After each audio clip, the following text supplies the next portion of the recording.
Ginagawa niyo bang tangang Pilipino?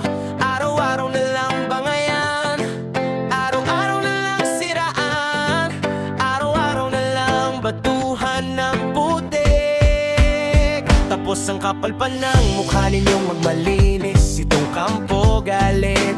Kunwari sa korupsyon, yung kabila galit din. Kunwari sa korupsyon,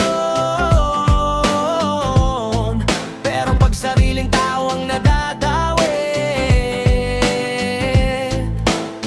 Biglang tigong, biglang iwas, biglang may script, biglang may dahilan. So anong gusto nyong palabasin na may malinis sa inyo? Nako, wag na pare-pareho naman kayong may bahid, pare-pareho naman kayong may isyong dapat sagutin, pare-pareho naman kayong may tagahiyaw, troll, long spin at fake news na ginagamit para guluhin ang utak ng tao. At yan ang nakakainis, sa bilang pera ng para nang naawala, pati katinuan ng publiko. Ginugulo nyo, nililito nyo ang tao para hindi na malaman kung sino ang totoo, sino ang sinungaling at sino ang dapat managot. Habang busy ang mga Pilipino sa pakikipag-away sa comment section, sino ang panalo kayo rin alam nyo. Classic na classic, divide and counter. Pag-awayin na mahihirap, pag-awayin ng supporters, pag-awayin niya na mag-partner pa pamilya. Parang ending, paanang oras ang nauna usisa kung nasaan ang pera, nasaan ang proyekto, nasaan ang hustisya. Kaya sa mga kababayan ko, huwag kayo magpadala dyan, hindi kayo maglalag ng apelido,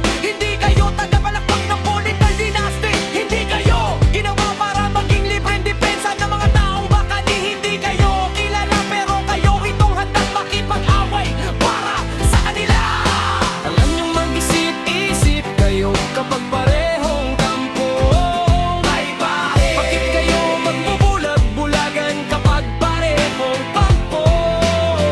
Parehong may propaganda kapag parehong kampo. Maipaliwanag sa nawawalang pondo.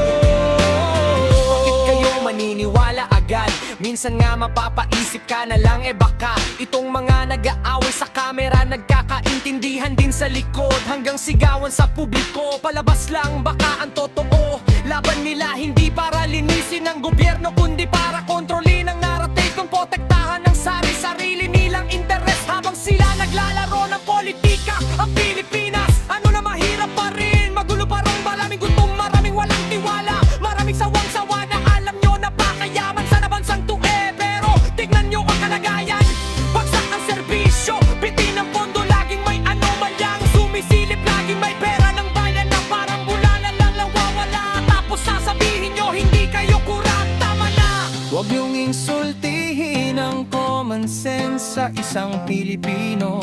Huwag niyong lokohin, araw-araw nagtatrabaho, nagbabayad ng buwis ako, umaasang may matinong gobyerno pa.